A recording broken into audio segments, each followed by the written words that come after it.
Hello, my name is Jeremy, and a couple months back I declared to God and country that I'll be quitting my job next year and I'll be documenting my success or my failure in that path. The dream in the next stage of my life is to not just work a 9-to-5 job to the end of time, but to find something, create something that is both sustainable and in line with my decided purpose in life. I want that dream to not just be a dream, but a goal. And goals, put simply, are dreams with steps that are actionable and achievable. So this video right here is part 2 on a 3-part series of me outlining that plan, covering the skills that I currently have to get me closer to that goal. And in writing all this out, I found some very special insights that really gave me both the confidence and the fuel to continue this path. So if you can relate to anything like that, if you are in a job right now that's not getting you closer to your future, the future that you want for yourself, then this video is for you. With that said, let's get after it. Okay, so skills. Here's where we start cooking. And here's where I had a lot of fun. The way that I've kind of listed this out for me, because you can list so many of your skills. I'm sure a lot of you have plenty of skills, but you got to know where you fall in the range of where you're just starting out and where you're the best, from 1 to 5. 1 being you're just starting out, 5 where you have workable knowledge, and I use workable knowledge as kind of a catch-all, but basically it's where you could probably find work. You have enough knowledge, enough capability to find work with this skill. And then 10 is where you are literally you're in the wrong line of work immediately. You need to get out of that line of work and you need to go do whatever the skill is, because you have enough capability to make money at a high level. Beside all of my skills, there's going to be a range, a grade. And that's not to be mean to yourself, or I'm not being mean to myself either. This is just so I know realistically, as realistic as possible, where I sit, where I fit. So now you're seeing the creative skills that I have, and there's no wool being pulled over your eyes here, I'll tell you. Of course, this was easier for me, much easier for me, putting these skills together, because I've kind of been on one track almost all my life. It's always been the creative. It might be a little harder for you, so spend some time, really get comfortable here, figuring out, listing your skills. So I'm not going to spend an incredible amount of time here.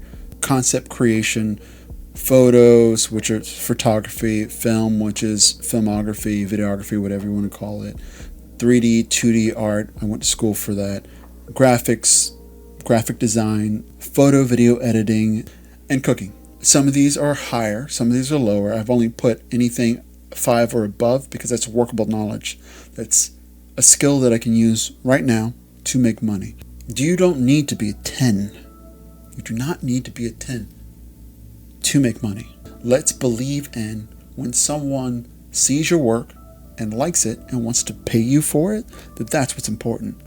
Don't worry, don't fixate on how good you think it is. And that's what's so important about this, is because when you see that you're capable, the only thing that's holding you back is you. You can make a life for yourself with the skills that you have if they're at a certain level. You don't need to be an imposter. You need to be anything.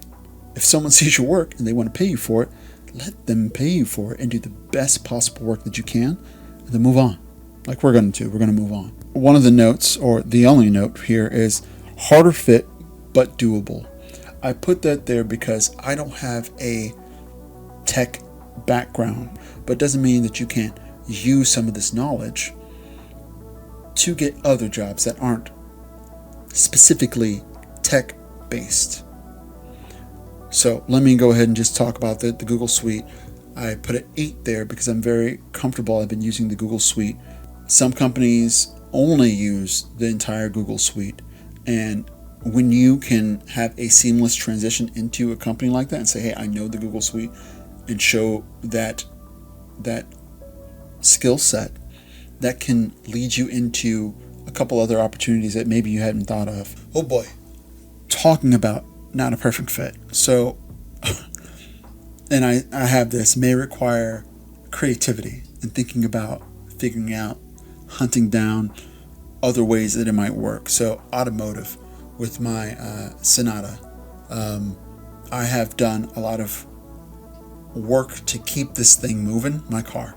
Maybe I'm not trying to be a mechanic, but maybe, like I said, you can have a comfortability in something to then find a job where you can maybe not perfectly fit, but say, hey, I don't know this fully, but I have a workable knowledge to figure some things out. With workable knowledge, I can get an entry-level job in something like this, in some kind of electrical construction, electrical design that I can build upon.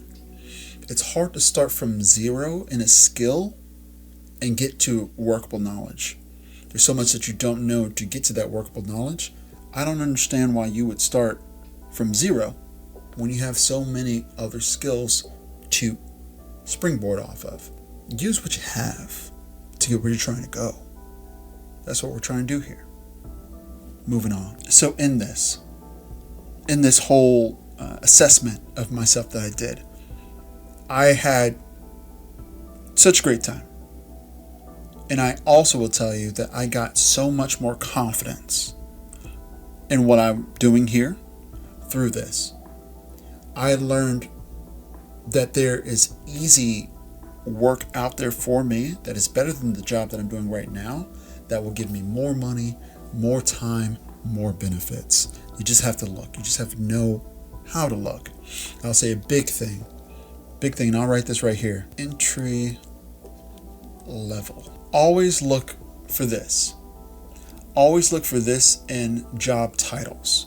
When you're doing any kind of Google search or using AI, ChatGPT, Google Gemini, put in entry level, because I guarantee, depending on what maybe you're doing great, maybe you have great income right now, but entry level jobs in something that you're not proficient in will normally help you find a place that will give you access, that you don't have to be an expert in something, that you'll have workable knowledge to work off of, and the employees understand that and are looking for that.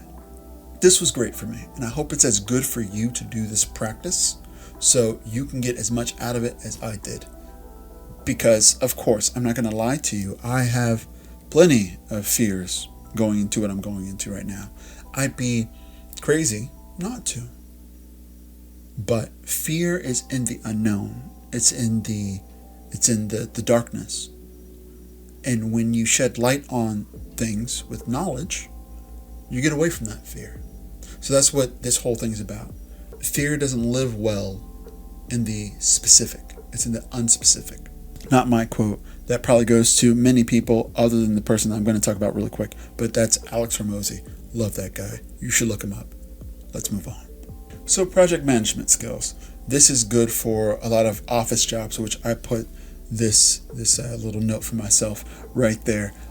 Feel very confident in that because I have done a lot of that stuff with my current job, with jobs before the military, definitely in the military. You need all these things, and a lot of these things move back into the sales job. You need all these things in a sales position.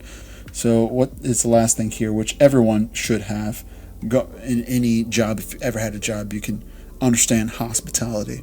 But for me specifically, I am hospitality guy. And that was further tooled in when I went to Japan. Outside of a Michelin star restaurant, finding hospitality that's better than a McDonald's in Japan, you're going to be hard to find it. I promise you that. So I saw expert levels of hospitality, and I feel like I'm pretty good. That's a 10 across the board over there. So that's helped me understand what real hospitality looks like, and that's why these numbers are so high. So that's my skill set. That's my stat sheet. And I recommend, again, I'll say I recommend that you do this for yourself. It will give you so much more confidence, hopefully. Honestly, if it doesn't give you confidence, that means that you need to do the work. You need to spend the time, maybe in the job that you have longer, or while you're in the job. If you can't learn anything there, then you need to spend that time outside of the job, your personal time, to cultivate some more skills. There's plenty of ways to do that out there. Some of the things I've listed in the resources, if you're a military service member, service family, there's other places too. YouTube University. You can buy a couple months of Skillshare. Skillshare is a great resource. LinkedIn has LinkedIn Learning.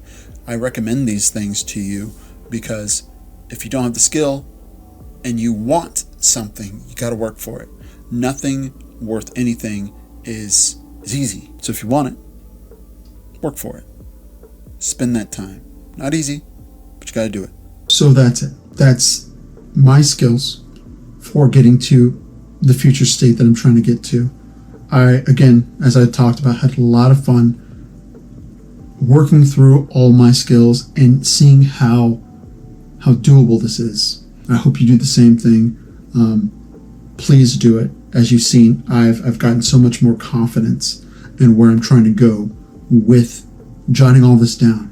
So with that, thank you again. If you stayed, please comment if you have any questions. I wish you love. I wish you peace. See you in the next video.